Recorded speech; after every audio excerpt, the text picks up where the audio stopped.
Bienvenidas y bienvenidos a un nuevo webinar que la Universidad Estatal Amazónica, a través del Centro de Educación Continua, presenta a todos ustedes. Saludamos a quienes se van conectando ya a nuestro Facebook Live. Estamos como Universidad Estatal Amazónica. Hoy tendremos la capacitación online sobre alternativas de tratamiento de aguas residuales en poblaciones pequeñas, junto al máster Pedro Peñafiel, máster en Seguridad Industrial y Medio Ambiente de la Universidad Politécnica de Valencia, España, con una experiencia profesional de 5 años como docente en la Universidad Estatal Amazónica, Puyo, Ecuador. Más de 10 trabajos de titulación de grado dirigidos y enfocados en el tema de tratamiento de aguas residuales. Y bien, como siempre, me complace saludar a nuestro compañero Juan Carlos Moyano, director del Centro de Educación Continua, para la moderación de este encuentro. ¿Qué tal, Juan Carlos? Bienvenido nuevamente.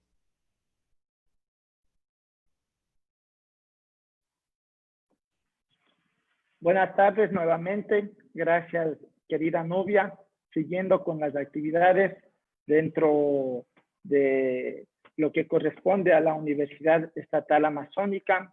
Estos eventos programados, comprometida con el desarrollo, busca aportar desde la academia y la investigación con la formación continua de profesionales y la población. En este contexto y por la emergencia sanitaria que atraviesa nuestro país, hemos visto la necesidad de desarrollar algunos temas que de seguro serán de interés para todo público.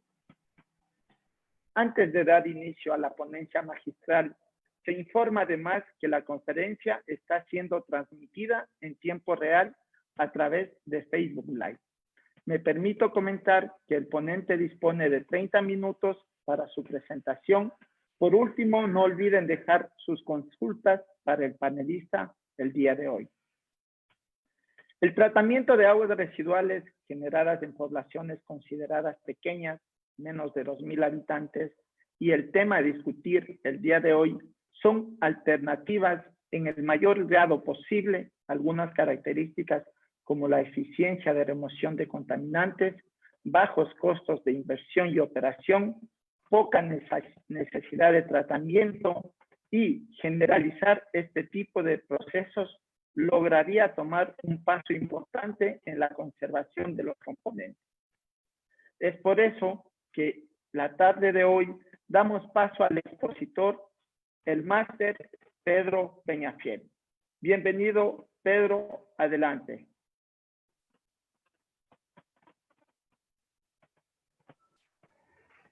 Ok, muy buenas tardes, Nubia, buenas tardes, Juan Carlos. Solamente quisiera que me confirmen, por favor, si me escuchan bien. Perfecto, el audio. Sí, sí. Ok, gracias. Entonces vamos a empezar. Listo, voy a compartirles la pantalla y empezamos. Ok.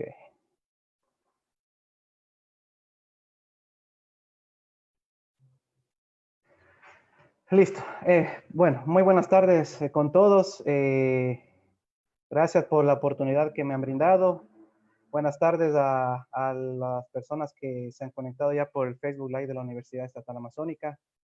El día de hoy vamos a hablar un poquito del tema de aguas residuales, principalmente qué alternativa de tratamiento le podemos dar a las aguas residuales en pequeñas poblaciones, ¿no? Y cuando hablo de pequeñas poblaciones, hablo de principalmente aguas residuales domésticas, ¿sí? Claro que si en esa población hay presencia de algún tipo de actividad industrial y si esa actividad industrial vierte sus residuos a la red de alcantarillado, a la red de tuberías que en este caso recoge las aguas residuales de esta población, claramente también habría este tipo de características aquí, ¿no? Pero ya vamos a definir estos asuntos. Entonces,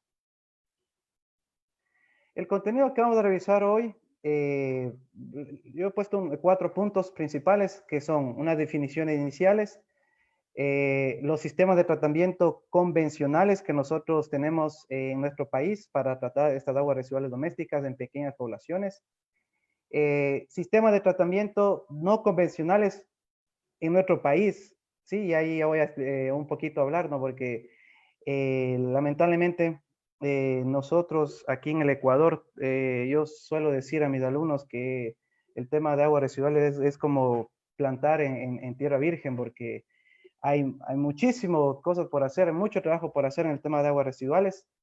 Entonces, y existen algunos tratamientos que en países desarrollados, o no tan desarrollados, en países vecinos al nuestro, ya son procesos que se dan ya hace mucho tiempo atrás, pero en nuestro país recién se quiere empezar en su aplicación. Pues por eso le llamo sistema de tratamientos no convencionales, pero en Ecuador. Y al final una idea final para terminar la charla. Entonces vamos a empezar con las definiciones iniciales. Eh, entonces, claro, decimos poblaciones pequeñas. ¿Y qué tipo de agua residual? Yo tengo una población pequeña, principalmente agua residual doméstica, ¿no? Entonces yo aquí tengo en este caso, una tabla en donde podemos recoger o se recoge los componentes típicos o composición típica de una agua residual doméstica, ¿no? Esta tabla, en este caso, aquí está la fuente donde saqué la información, pero en sí está basada en la Biblia de las aguas residuales, en el libro de Metcalfe y Eddy, que es de la ingeniería de aguas residuales, ¿no? Estos son los componentes. Aquí me gustó esta tabla porque se resume por colores, ¿no? Los componentes que tiene una agua residual doméstica. El color rosado hablamos de materia en suspensión y tenemos un rango de concentraciones, ¿no? Desde una contaminación débil hasta una contaminación fuerte, ¿no? En miligramos por litro. El de color amarillo habla sobre solamente materia orgánica. El color un poco verdoso habla del tema de nutrientes, que son nitrógeno y fósforo. Y el color violeta habla de organismos patógenos, principalmente coliformes totales y fecales, ¿no? Entonces, estos son los componentes principales de una agua residual doméstica y claramente las concentraciones o rango de concentraciones que nosotros podemos encontrar. Ahora, listo. Decimos que en una población pequeña, el tipo de agua residual común es un agua residual doméstica, ¿no? Y ahora, ¿pero a qué llamamos población pequeña? Pues esa era la otra importante definición a hacer al inicio. Vamos a llamar a poblaciones pequeñas a poblaciones con hasta 2.000 habitantes equivalentes, ¿ya? Y aquí, en este caso, yo quiero plantar, ¿no es cierto?, en este momento, la idea de que cuando nosotros estamos diseñando una planta de tratamiento de aguas residuales, nosotros no solamente tenemos que hablar de habitantes, o sea, personas, sino habitantes equivalentes.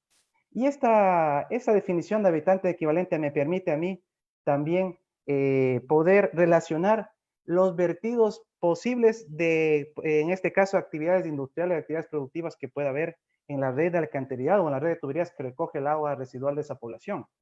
Y eso a veces no se toma en cuenta y es por eso que algunos diseños en este caso no tienen buenos resultados porque no se tomó en cuenta estos vertidos. Entonces, con esta definición de habitantes equivalentes, que se relaciona con la carga orgánica biodegradable, en este caso de la demanda bioquímica de oxígeno de 5 días y por la cantidad de este tipo de contaminante que se supone que una persona genera al día, que es 60 gramos de oxígeno por día. Entonces, yo aplico aquí esta ecuación que tenemos acá y obtengo el valor de habitantes equivalentes. Si las aguas que se recogen de esa población se refieren netamente a población, o sea, solamente aguas residuales domésticas, este valor va a ser muy similar al valor, en este caso, de habitantes, de personas que habitan esa comunidad, esa pequeña población. Pero si yo tengo el vertido industrial que les comentaba, este valor va a ser mayor, ¿ya? Entonces, obviamente, eso también nos asegura un buen diseño, ¿no? Entonces, hablando de poblaciones pequeñas en Ecuador, ¿cuántas tenemos, no? Según datos del INEC, de unos datos que nosotros podemos encontrar, en este caso, en la página de internet del INEC,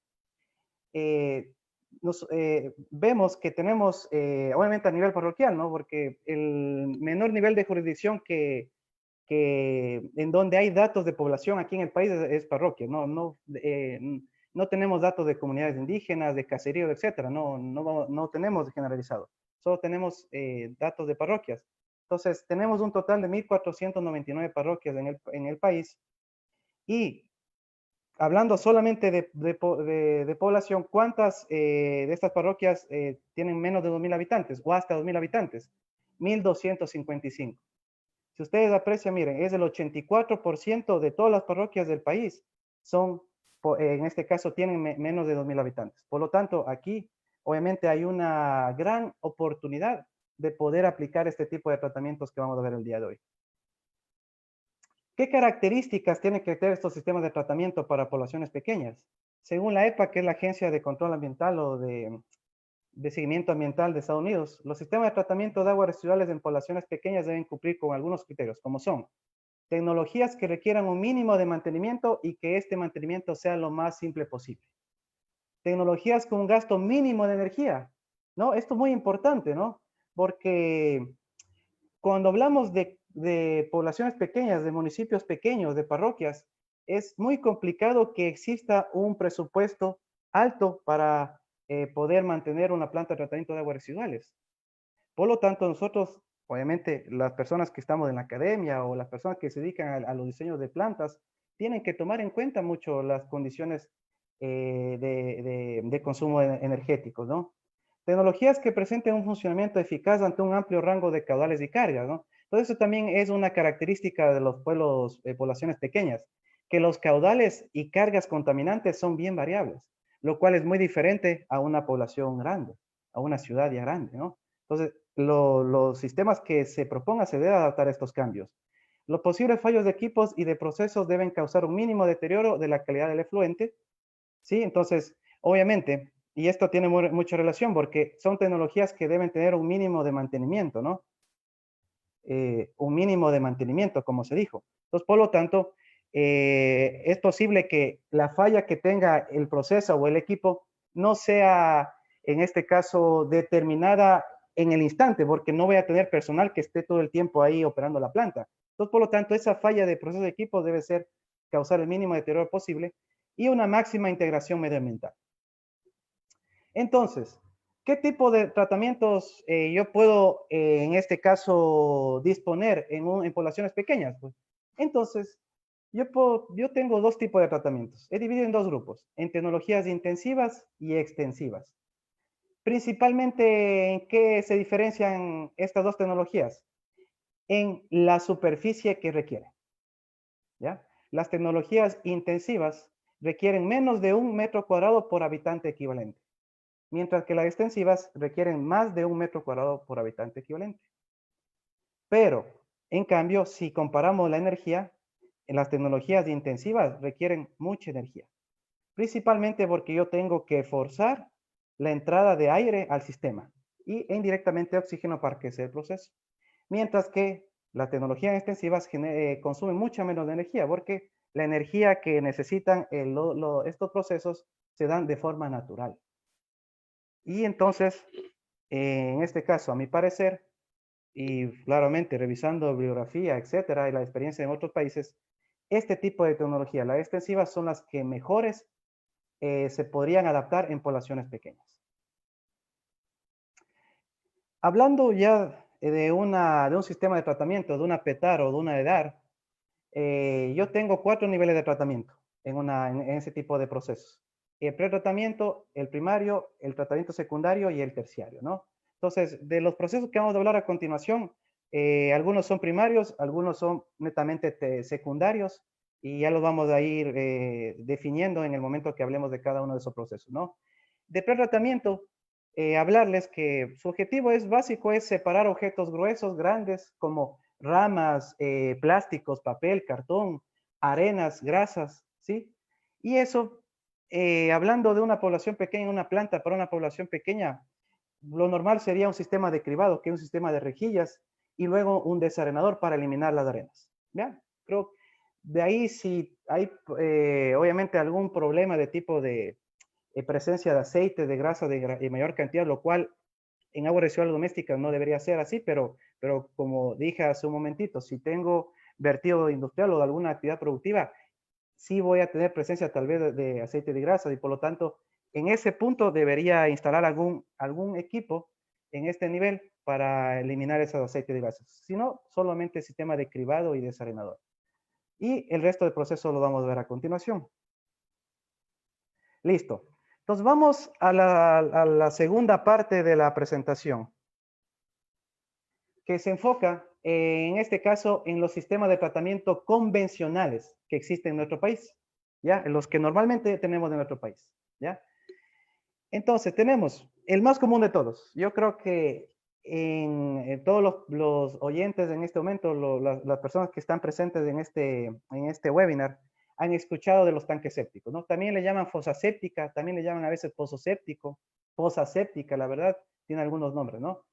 En sí, ¿en qué se basa? Es un tanque normalmente rectangular, normalmente de hormigón, que tiene dos cámaras, como podemos ver aquí. Los procesos que se dan aquí son dos principalmente.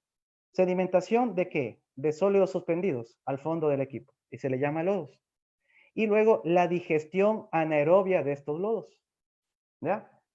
Nada más. Eso es lo que hace un tanque séptico.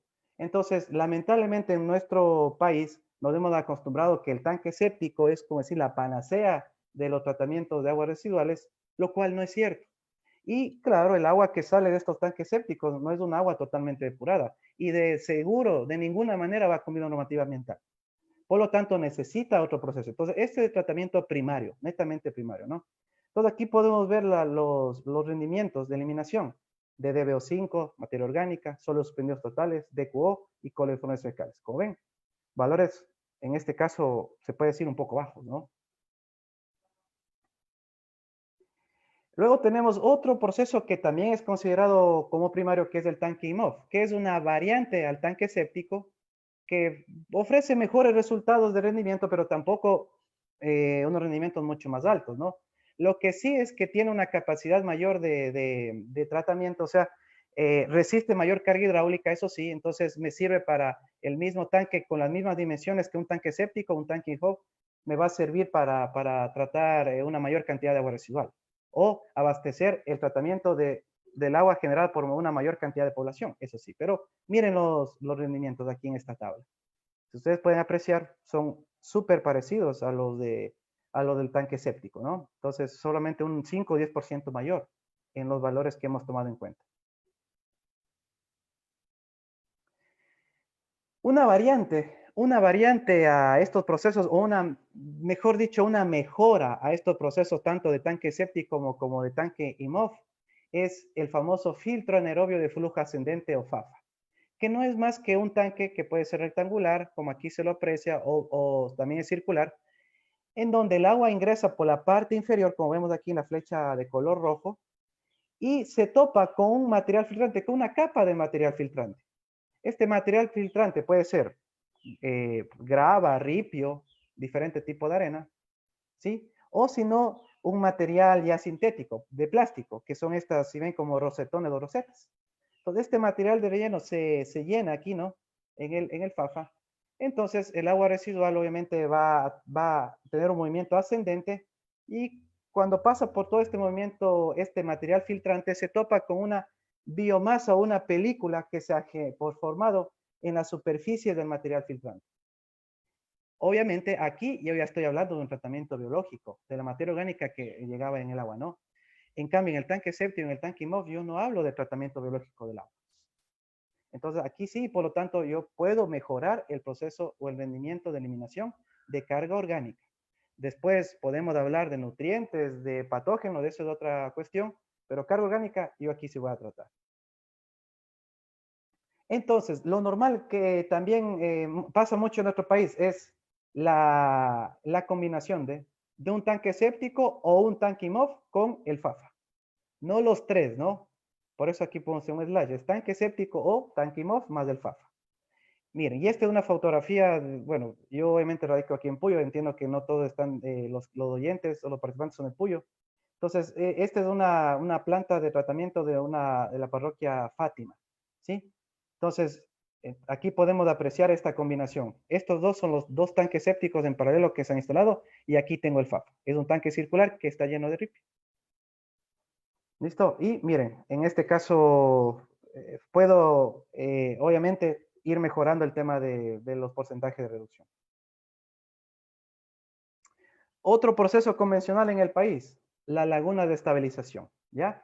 Y no solo en el país. Si vemos un poquito de biografía, buscamos un poquito de información, vemos que a nivel latinoamericano es es el proceso mayormente utilizado para tratar aguas residuales, la laguna de estabilización, ¿ya? Entonces, no solamente en el país tenemos este tipo de procesos. Entonces, ¿qué es una laguna de estabilización? Nosotros nos aprovechamos o tomamos como referencia lo que pasa en la naturaleza, lo que pasa en los ríos o en los lagos. ¿Sí? ¿Qué pasa en los ríos de los lagos? El agua, las descargas, ¿no es cierto?, contaminantes, llega a una gran extensión de terreno o con un gran volumen de agua y en este caso se genera una depuración. Lo mismo nosotros hacemos en una laguna de estabilización. Como ven, obviamente es una laguna grande que ocupa mucho espacio, ¿no? Entonces, ¿qué procesos se dan? ¿No? Principalmente va a ser un proceso, o la primera laguna de estabilización que yo ubique en la planta, va a ser como un tratamiento primero, como un pozo séptico. ¿Qué va a hacer? Los lodos o los óleos suspendidos que ingresa ahí a la laguna, se van a acumular al fondo. Estos se van a descomponer de forma, en este caso, anaerobia, ¿sí? Y en la parte superficial yo voy a tener contacto, obviamente como son espacios abiertos, voy a tener contacto con la atmósfera y claramente voy a tener aquí una combinación de oxígeno y en la parte superficial pudiera tener una capa pequeña aerobia. Entonces se producen algunos procesos químicos, biológicos y físicos como la sedimentación y se genera la depuración de las aguas, ¿ya? Uno de los inconvenientes de la laguna de estabilización, esto de acá. Se generan algunos gases como el ácido sulfídrico, ¿sí? Que tiene un olor característico a huevo podrido. Entonces, obviamente, si no se lleva un adecuado manejo de esta laguna de estabilización, pueden producir malos olores y eso, claro, es un problema a nivel comunitario, ¿no? Cuando hablo de laguna de estabilización, yo puedo tener principalmente tres tipos. Una anaerobia, que es la laguna más profunda, una laguna facultativa, que obviamente es la laguna en tamaño intermedia, y una laguna de maduración, que es la laguna más pequeña, o con una capa de agua más pequeña, como podemos apreciar ahí. Y en ese orden nosotros lo colocamos en una planta. Anaerobia primero, facultativa segundo y en este caso de maduración. Hay también veces que se le da una pequeña variación a esta laguna de estabilización, principalmente a la anaerobia. Se la vuelve aerobia. ¿Cómo? Poniendo este tipo de equipos, si los ven aquí, pues estoy mostrando, este tipo de equipos que son como unos aereadores, ¿no es cierto? Unos como, en este caso, motorcitos, como los motores que tiene un bote, ¿no? Y que van agitando la parte superficial de la laguna. Entonces, obviamente genera una aireación en la parte superficial de la laguna y vuelve, aunque sea una parte de toda esa laguna de estabilización, la vuelve aerobia. Entonces, obviamente tiene sus ventajas, obviamente genera un mayor rendimiento de eliminación de materia orgánica, de DBO, también controla un poco de los malos olores que se generaban, que les comentaba, como el ácido sulfídrico, etcétera, ¿no? Entonces, también presenta algunas ventajas. En esta tabla podemos apreciar los rendimientos de eliminación, esto en cuanto a la DBO, ¿sí? Y en cuanto, en este caso, a la permanencia en día, del tiempo de retención hidráulico de este tipo de lagunas, como ven, son grandes. Es un tiempo prolongado, hablo de días, 20, 30 días.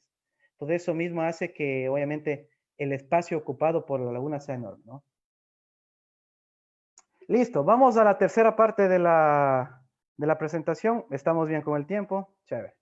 Entonces, ahora, todos los procesos que hemos visto anteriormente son procesos convencionales que existen en el país, principalmente el tanque séptico más el FAFA.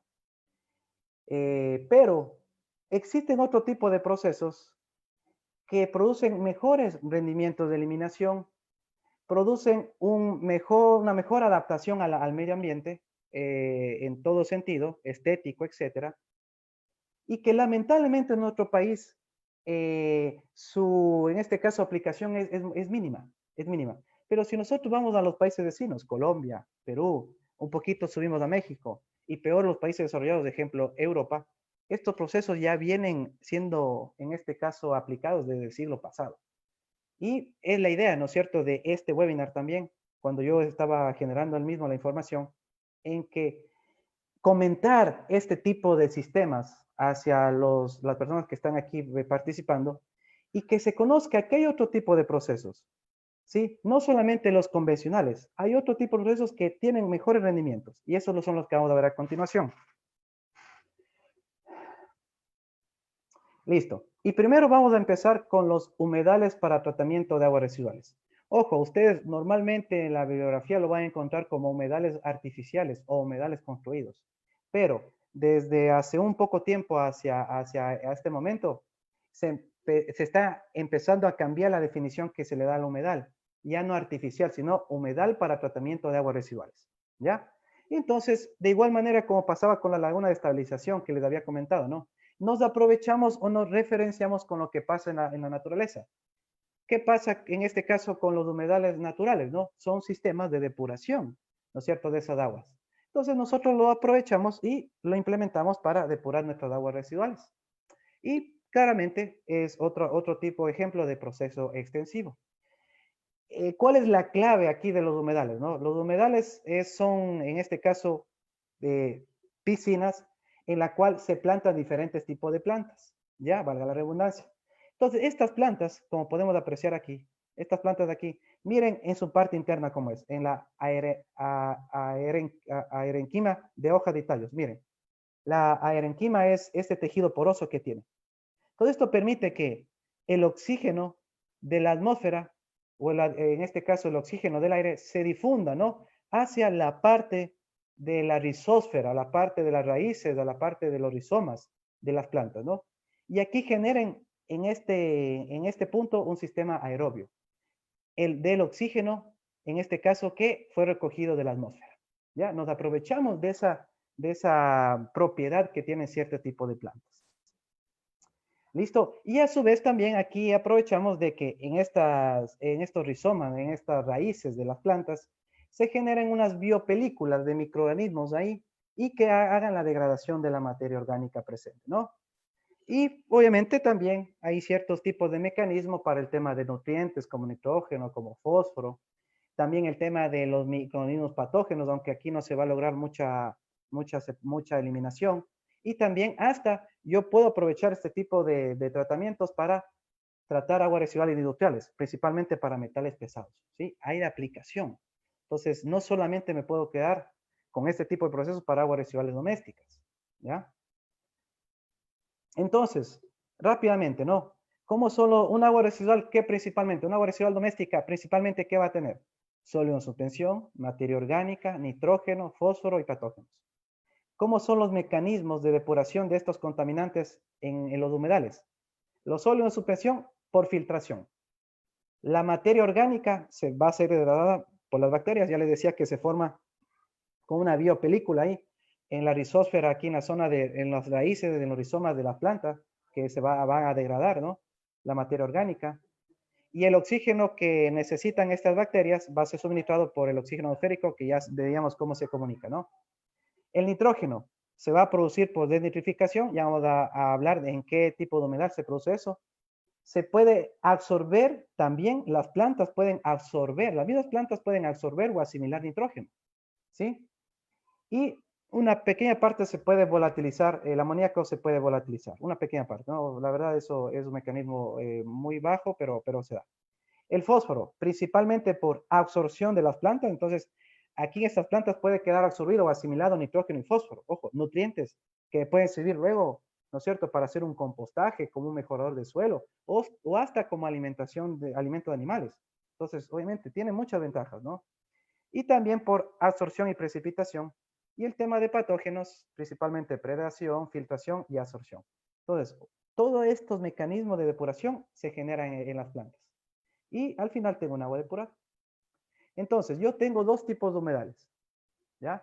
Un humedal superficial y un humedal subsuperficial. Los humedales superficiales es en donde se ve el agua, ¿sí ven? Entonces, yo hago una, no sé, una excavación de uno tipo piscina, impermeabilizo obviamente toda el área con geomembrana, etcétera. Le doy un sustrato adecuado, ¿no es cierto? Le doy el sustrato donde van a ser plantadas las plantas. Obviamente las plantas no pueden estar, tienen que tener un sustrato, aunque vamos a ver una variante a eso. Y entonces, pero el agua inunda, ¿sí ven? Inunda las plantas. El agua residual llena toda la piscina y las plantas hacen el trabajo que ya hemos estado analizando. En cambio, en el humedal subsuperficial, el agua residual no se ve. Miren, este es un humedal subsuperficial. Aquí no se ve el agua residual. Lo que pasa es que está pasando por debajo, por el sustrato en donde plantamos las plantas. ¿Ya? Entonces, obviamente, este tipo de humedal presenta mucho más ventajas que el anterior. Y es más, yo como tratamiento secundario, como un tratamiento así para aguas residuales domésticas, estos son los humedales adecuados. Este humedal superficial es solamente como un humedal de tipo de afino, hasta como un tratamiento terciario, se puede decir, un tratamiento ya de desinfección, tal vez, pero no como un tratamiento secundario. Los secundarios son estos de acá. Entonces, dentro de estos humedales subsuperficiales, igual tengo dos subtipos. El primero, el humedal subsuperficial horizontal. ¿Por qué horizontal? Porque el agua residual tiene un movimiento horizontal por el sustrato. Recuerden que el agua residual aquí se mueve por el sustrato, tiene un movimiento horizontal, ingresa por un lado, ¿sí? Y sale por el otro lado. Tiene un movimiento totalmente horizontal. Y en este movimiento obviamente se topa, ¿no es cierto? Con ese sustrato, con el material que forma el sustrato, con las raíces de las plantas, con los rizomas, etcétera, etcétera, etcétera, ¿no? Y obtengo, en este caso, un agua depurada. Este tipo de humedal es de flujo continuo, o sea que ingresa agua residual todo el tiempo. La selección del tipo y granulometría del sustrato es clave. Más que el tipo de plantas que yo puedo utilizar, la clave de sustrato. Este tipo de tierra, de arena, en este caso de granos que yo aquí coloque para plantar las plantas, porque por aquí va a pasar el agua residual. Entonces, si yo aquí coloco arenas, piedras muy pequeñitas, yo va a generar unos obstáculos muy grandes a que pase el agua residual. En cambio, si pongo unos tamaños de arena muy grande, ¿qué va a pasar? En cambio, el agua residual va a pasar de forma muy rápida y por lo tanto la depuración no se va a poder generar. Entonces, la clave del sustrato aquí. ¿Qué más? Hablando de nitrógeno, favorece el proceso de desnitrificación, ¿ya? Entonces, si nosotros obviamente conocemos de la eliminación de nitrógeno de forma biológica, sabemos que se debe dar dos procesos, nitrificación y desnitrificación. Aquí, como tengo un sustrato totalmente inundado, principalmente yo voy a tener aquí condiciones anaerobias. Por lo tanto, yo no puedo producir aquí proceso de nitrificación o va a ser muy bajo. Entonces, lo que principalmente se va a producir desnitrificación. ¿Ya? Y presenta un mayor riesgo de colmatación del sustrato, claramente, porque obviamente el agua, yo tengo un flujo continuo, ¿no es cierto?, aquí en el sustrato y por lo tanto el riesgo de colmatación es mayor. Ahora, hay otro tipo de humedales que presentan mejores alternativas, que son los humedales subsuperficiales verticales. ¿Por qué verticales? Porque el agua residual ahora ingresan de forma vertical. Ya no ingresan por un lado y salen por el otro. Ahora, el agua residual, miren, con esta, como dice aquí, tubería de distribución, se distribuye verticalmente a todo el humedal. ¿Ya? Entonces es como que tenga un tipo de riego, ¿no es cierto? Por este punto, por este punto, por este punto y así verticalmente. ¿Ya? Tiene una característica estos humedales, que son de flujo intermitente, no flujo continuo. Por lo tanto, yo tengo que tener aquí antes del humedal tal vez un tanque de almacenamiento para que a partir de ese tanque de almacenamiento ir distribuyendo intermitentemente el agua residual. Y eso mismo hace, en este caso, estimados y estimadas, que aquí no esté inundado totalmente el sustrato todo el tiempo, o todo el tiempo no esté inundado, sino que obviamente haya oportunidad para que el oxígeno atmosférico ingrese y airee todo el sustrato. Y eso genera que en el humedal de superficial vertical haya condiciones aerobias principalmente. Y en condiciones aerobias, ¿qué puedo generar? Nitrificación. Por eso es que este humedal subsuperficial vertical genera aguas nitrificadas. ¿Ya? Entonces, si yo quiero eliminar nitrógeno en mi planta, yo tendría que colocar primero un humedal superficial vertical y luego un humedal subsuperficial horizontal para que se produzca nitrificación y elimino nitrógeno. ¿Ya? Y miren, y el agua residual obviamente tiene que pasar por todo el sustrato de forma vertical y es recogido aquí en esta tubería como de drenaje, que me sirve también como una tubería de aireación a la parte, en este caso, más profunda del humedal. Obviamente, y las mismas condiciones de flujo intermitente generan que tengan un menor riesgo de colmatación del sustrato. ¿Ya? Entonces, por lo tanto, importante, ¿no? Hablando de materia orgánica, los dos tipos de humedales me pueden servir para eliminar entre un 70 y un 90% de materia orgánica. Por lo tanto, son muy eficientes. Y aquí tengo una tabla en donde podemos visualizar ese resumen de estos rendimientos de eliminación. ¿Sí? Aquí, enfoquémonos en estas primeras columnas. Porcentaje de reducción de verticales y de horizontales. Hablando de sólidos de suspensión y materia orgánica, que es de BO y de QO, son valores muy similares. Pero miren, de nitrógeno amoniacal, miren, nitrógeno amoniacal en humedales verticales, yo logro un porcentaje de remoción del 96%. En cambio, los horizontales solo un 31%. ¿Ya? Pero tienen una desventaja todavía. El porcentaje de reducción de coliformes fecales solo llega a 1 o 1.68, 1.81 unidades logarítmicas, lo cual lamentablemente no me va a permitir cumplir normativas. Entonces, yo luego de estos humedales necesariamente tengo que poner un proceso de desinfección, que puede ser un humedal superficial, el que inundaba las plantas, ¿sí? Podría ser un método de desinfección natural o a su vez los procesos que ya conocidos, ¿no? Cloración, radiación ultravioleta, etc. Una pequeña variación a estos humedales son los filtros flotantes de lófitas, que son en los cuales igual piscinas, ¿no? Piscinas, en este caso grandes, en donde ahora yo no tengo las plantas plantadas, valga la redundancia, en un sustrato, sino que están flotando. ¿Sí? ¿Cómo logro esta flotación? Yo lo coloco en como unas mangueras de riego. Ahí le voy amarrando las plantas y luego con el crecimiento de la misma se van entrelazando sus raíces y luego ya quedan, no necesitan ya las mangueras, sino que ya quedan flotando en este caso en estas piscinas. ¿Ya? Es otro proceso también, otra alternativa que tal vez no tiene mucho desarrollo como los anteriores, pero es importante tomarla en cuenta también. Aquí está el ejemplo, ¿no? La diferencia de estos tipos de filtros es que no es una sola piscina completa como los otros humedales, sino que aquí se instalan estas plantas flotantes en canales. ¿Sí ven? Aquí este canal termina acá, pasa el agua residual, termina acá y pasa al siguiente canal. ¿Sí ven? Y aquí podemos apreciar. El agua residual va pasando por canales. No es toda una balsa. ¿Ya? Entonces, esta es la diferencia de los filtros flotantes. Aquí podemos ver los porcentajes de remoción que yo logro de sólido en suspensión, de DQO y de DBO5. En este caso, en este tipo de filtros flotantes de lófitas. Y miren, como ven, valores súper altos de remoción. ¿Ya? Y este es un ejemplo de un municipio zaragozano de Favara, en España, obviamente, de 1.300 habitantes. ¿Sí ven? Obviamente, cumple con los requisitos que nosotros estamos planteando. Otro ejemplo de, repito, ya termino, bueno, ya voy terminando.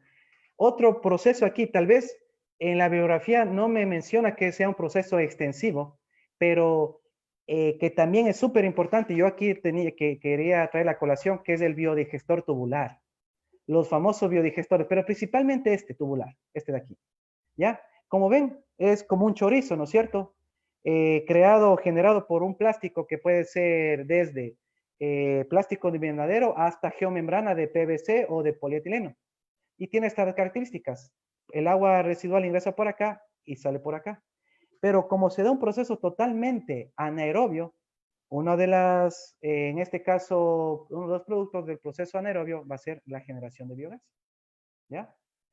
Y lo bueno también es que este biodigestor tubular puede ser construido para unifamiliar, multifamiliar y también puede ser construido o utilizado para tratar no solamente las aguas residuales de la vivienda, sino también el estiércol o el agua resultante de la limpieza de los lugares para crianza de animales, principalmente de vacas y de cerdos. Entonces, es algo que es un proceso que tiene muchas igual ventajas. Aquí podemos ver rápidamente, ¿no? Depende mucho de las temperaturas para, obviamente, diseñar con un tiempo de retención adecuado. Mientras más temperatura ambiental haya, el tiempo de retención es menor. El tiempo de retención, obviamente, es el tiempo que pasa el estiércol, se puede decir, dentro del biodigestor. Mientras más temperatura haya, menos tiempo pasa. Mientras menos temperatura haya, más tiempo pasa. Aquí podemos apreciar rápidamente en esta tabla, dependiendo de la temperatura de trabajo del biodigestor y del tiempo de retención, qué cantidad de biogás se generan por kilogramo de estiércol de vaca y de cerdo. Podemos ver unos resultados de aquí, ¿no? Y si yo en este caso, este biogás, luego lo puedo en este caso utilizar. Miren, yo lo puedo utilizar ese biogás como uso domiciliario, para uso domiciliario. En vez del gas, la bombona de gas que tenemos, podríamos utilizar este gas. Se podría utilizar este gas, ¿no? Claro que primero debería pasar por un filtro de ácido sulfídrico para eliminar la toxicidad y los malos olores que generan este ácido que ya habíamos comentado y directamente ir a la cocina, ¿no?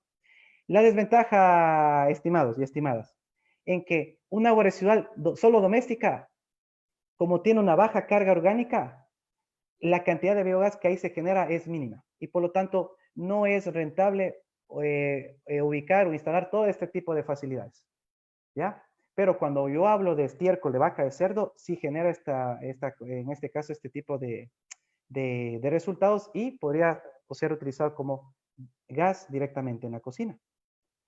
También otra ventaja que cuando se le da algunas características como un aislamiento con espumaflex, una especie de invernadero, etcétera, puede ser utilizado el biodigestor para climas fríos, lo cual los procesos anaerobios siempre es un limitante la temperatura, pero con las condiciones adecuadas puede utilizar para climas fríos. Y luego también, tanto el lodo que aquí se genera en estos biodigestores podría ser utilizado como mejorador de suelo y el líquido que sale o el agua residual tratada de estos biodigestores podrían ser utilizados como fertilizantes. En este caso, tal vez no directamente porque si tenemos que cumplir la normativa ecuatoriana, deberíamos dar una desinfección a este líquido, a este efluente y luego utilizarlo como biofertilizante. Y miren los ejemplos que tenemos aquí. Miren, unas personas, obviamente de la sierra, como claramente se ve en la vestimenta, cocinando el de gas que se genera de sus propios desechos. Y finalmente, para culminar la presentación, decir, ¿no es cierto?, que este tipo de procesos, la alternativa de tratamiento para poblaciones pequeñas, tienen que cumplir ciertos criterios de, primero, de sostenibilidad, ¿sí? Y principalmente deberían ser extensivos, como ya se indicó en este caso al inicio, ¿no? Pero, ojo, cualquier tipo de proceso, cualquier tipo de alternativa de tratamiento de aguas residuales, tiene que cumplir estos criterios básicos. Tiene que ser bien diseñado, tiene que ser bien construido y bien operado.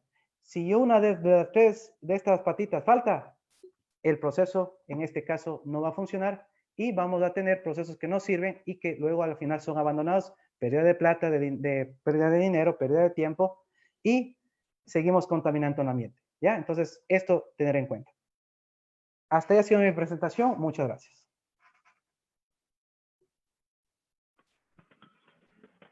Muchas gracias. Excelente charla y ponencia del magíster Pedro Peñafiel, docente de la Universidad Estatal Amazónica. Le enviamos un afectuoso saludo al público que nos acompaña el día de hoy, a las universidades fraternas e instituciones de educación superior que nos felicitan por el prestigioso evento, a los estudiantes de la carrera de Ingeniería Ambiental de la Universidad Estatal Amazónica. Hacen llegar muchos saludos al expositor de esta tarde, Cristian Delgado, saluda, una temática muy relevante. William Pomavilla, interesante tema. Bien, entonces pasamos este momento a las inquietudes, a las dudas que tiene el público en general. Ha habido una buena participación, hemos alcanzado alrededor de 243 a 250 participantes en este prestigioso evento. Primera pregunta, Jorge Macías.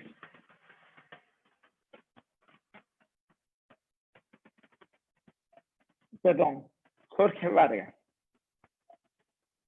¿Qué sucede con las grasas y el jabón o detergentes que contienen el agua residual doméstica? Por favor, Pedro. Ok, bueno, muchas gracias en este caso, Jorge, por la pregunta. Normalmente esta es la cantidad de aceite y grasas que se genera en un agua residual doméstica es baja, ¿ya? Como yo le decía al inicio, ¿no? Obviamente, si tengo yo un vertido dentro del agua recogida en esta comunidad, tengo algún vertido industrial, puede ser, ¿no?, que este contenido de aceite de grasas aumente, pero si no, va a ser bajo. Y al ser tan bajo en cualquier tratamiento primario, por ejemplo, un tanque séptico, un tanque IMOF, va a ser retenido y luego puede ser retirado para dar una exposición adecuada. Así que el tema de aceite de grasas no es un inconveniente cuando las aguas son solamente domésticas, eso sí. Muchas gracias. Siguiente pregunta.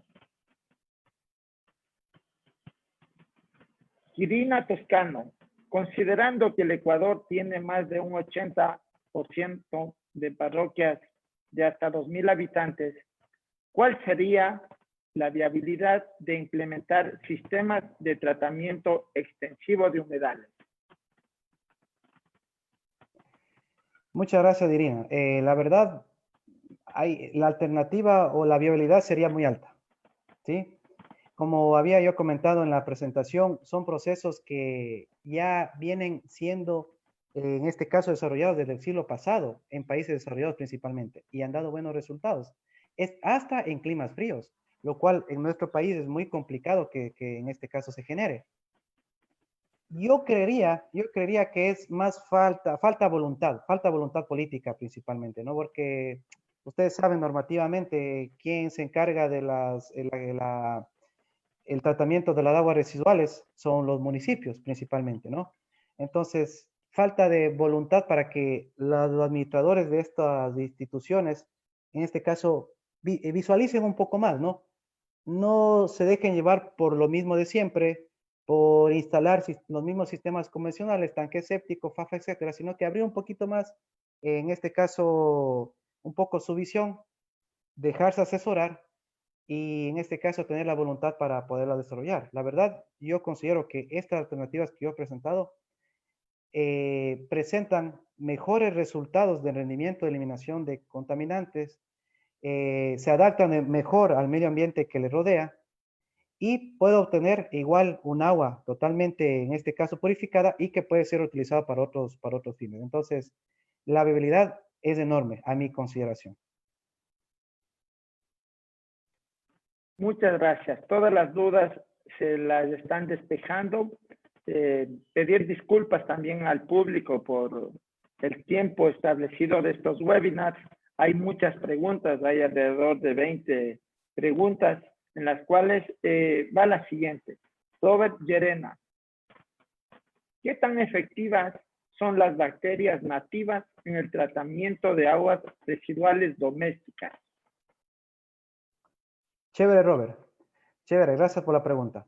A ver, yo lo que sé decir a mis alumnos de la materia de tratamiento de aguas residuales y que entiendo que algunos están aquí presentes y no me van a dejar mentir, es que en las mismas aguas residuales hay presencia de microorganismos. Si yo tengo materia orgánica en un agua residual, como lo voy a tener en un agua residual doméstica, va a haber presencia de microorganismos. Entonces, los mismos microorganismos que llegan en el agua residual y se le da un hábitat adecuado, ¿no es cierto?, en un humedal, en un filtro de lófitas flotantes, en un biodigestor, esos mismos microorganismos van a degradar, en este caso principalmente la materia orgánica ahí presente. ¿Sí? Hay veces también que la alternativa que cuando yo quiero arrancar una nueva planta, se inocula lodo activo de otras plantas que han estado trabajando. Es como que yo traigo bacterias a mi nueva planta, bacterias que ya están acostumbradas para que el arranque de la planta sea más rápido. Pero yo diría que no es necesario. Con las mismas bacterias que llegan en el agua residual, esas mismas bacterias hacen el proceso de degradación de materia orgánica y también de eliminación biológica de nutrientes. Muchas gracias. Demi David, la siguiente pregunta. La generación de biogás es una ventaja importante para aprovechar, pero ¿hasta qué tiempo determinado se podría aprovechar? Muchas gracias por la pregunta. A ver, el biogás se genera en procesos anaerobios, netamente, ¿no? En humedales no va a tener biogás o va a ser una cantidad mínima. ¿Dónde voy a tener biogás? En lo de los procesos que hemos hablado es en el biodigestor. el biogás va a ser utilizado todo el tiempo que yo pueda generar biogás. Entonces, si yo al biodigestor le ingreso diariamente una cantidad adecuada de estiércol, ¿ya? Que puede ser del agua residual doméstica o estiércol de animales, se va a generar biogás todo el tiempo que yo esté ingresando este tipo de materia prima, se puede decir. Entonces, es hasta que el biodigestor cumpla su vida útil. Hasta eso yo voy a generar biogás. Y como hemos dicho, ¿no? Ese biogás puede ser, en este caso, utilizado directamente para la cocina. En vez de utilizar la bombona de gas, directamente para las cocinas. Y aquí un ratito nomás, unos segunditos. Miren, la importancia que podría tener este tipo de sistemas en lugares principalmente de la sierra de nuestro país, en donde no hay servicios básicos, que todavía siguen cocinando a leña, etcétera. Miren la importancia que podría tener este tipo de biodigestores en esos lugares, principalmente, obviamente, los que tienen crianza de animales, vacas principalmente en ese lugar. Miren qué importancia podría tener para una familia tener una producción de biogás, en este caso continua, que pueda servir para cocinar. Imagínense, las utilidades serían enormes, ¿no? Entonces, son procesos que son muy importantes que se los pueda, en este caso, expandir, ¿no es cierto?, en nuestro país. Bien, muy interesantes las charlas. Manuel felicita a la universidad, al expositor. Los temas son interesantes que van relacionados con la seguridad y la salud. Siguiente pregunta, Cristian Yepes. ¿Existen alternativas de tratamientos físicos, químicos, viables en pequeñas poblaciones? Bueno, la pregunta la entendí en que si existen sistemas de tratamiento para pequeñas poblaciones. Claro, es justamente lo que estuvimos viendo el día de hoy. Sí, los procesos convencionales son los que vemos, tanque séptico, MOS, FAFA, laguna de estabilización, ¿no? Pero los que también he traído a la colación, que son humedales, filtros, filtros de helófitas flotantes y biodigestor, creo que el desarrollo de estos tendrían mejores condiciones de trabajo o daría mejores resultados que los que normalmente tenemos en nuestro país. Bien, para ir finalizando, dos preguntas más. David realiza la siguiente pregunta. En la provincia de Pastaza, ¿hay un proceso adecuado de tratamiento de aguas residuales? A ver, si hablamos de Puyo, la cabecera cantonal de la provincia, no hay ningún tratamiento, nada. Todo se vierte actualmente, las aguas de la ciudad, todas se vierte al río Puyo, al estero Citayacu, etcétera, etcétera. No hay ningún tratamiento actual, nada. ¿Ya? Si nos vamos a las parroquias del cantón, en algunas parroquias sí hay. Él les ponía el ejemplo de en este caso, de la planta de Fátima, en la Tarqui también hay, en las Américas entiendo que hay. Obviamente tendríamos que ver qué mantenimiento se le está dando, ¿no? Porque si no hay mantenimiento, a la final, una planta no va a servir para nada. Después, yéndonos a otros cantones, Arajuno, Mera, Santa Clara, la verdad, desconozco. Yo diría que sí existe tratamiento, pero esos tratamientos no, tal vez no sean eficientes. Pero bueno, mejor, obviamente, tendríamos que primero analizar a ver cómo son. Pero si hablamos de aquí de Puyo, no hay ningún tratamiento, de nada. Bueno, y para ir finalizando con esta pregunta, muchas preguntas van a quedar para contestarlos por interno. Clever Iturralde felicita al expositor y realiza la siguiente pregunta. La presencia de detergentes, cloro, productos de desinfección, etcétera, ¿cómo afectarían a las plantas del humedal? Listo, gracias Clever y gracias por tu pregunta también. A ver, los humedales, obviamente, al utilizar plantas que son obviamente organismos vivos, van a tener algunos tipos de productos que le van a generar toxicidad, en este caso en las mismas, y por lo tanto van a generar algunos inconvenientes, ¿no? El tema de productos químicos, claro, habría que tomar muy en cuenta, ¿no?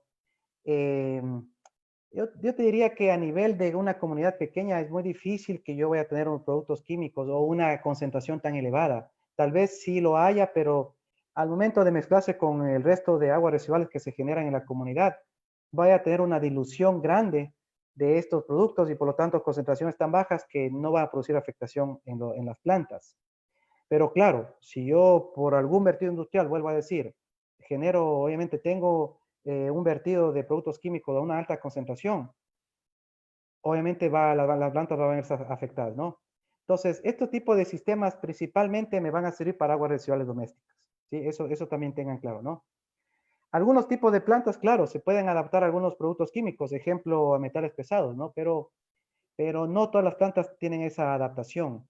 Entonces, para evitar eso, yo diría que debemos primero hacer una caracterización adecuada de las aguas residuales de esa comunidad, determinar específicamente, ¿no?, qué elementos, qué contaminantes tiene y qué concentración tiene, y ver, ¿esa concentración le va a afectar a las plantas? Si no afecta, pues seguimos con los humedales. Pero si hay afectación, tal vez ya el proceso ya no sería adecuado. Pues ya teníamos que buscar otro tipo de procesos para eliminación de contaminantes. Pero en una agua residual doméstica, digo yo, muy difícil va a ser que encontremos productos químicos de una alta concentración, la verdad. O tóxicos principalmente. Muchas gracias. Felicitarte, Pedro, por esta participación con un interesante tema que es un aporte a nivel nacional y a nivel mundial también, ¿no? De la misma manera, agradecer desde la Universidad Estatal Amazónica. Trabajamos con el corazón con todos ustedes. Doy paso a nuestra querida compañera Nubia Fernández. Gracias, Juan Carlos, y así finalizamos el webinar de hoy. Agradecemos a nuestro expositor Pedro Peñafiel, docente de la Universidad Estatal Amazónica, por su excelente ponencia, así como al público que semana a semana participa activamente en nuestros eventos académicos desde diversas partes del Ecuador y del mundo. Dios mediante, estaremos con ustedes el próximo jueves en un nuevo webinar a través de nuestra red social universitaria en Facebook. Hasta pronto. Chao, un gusto.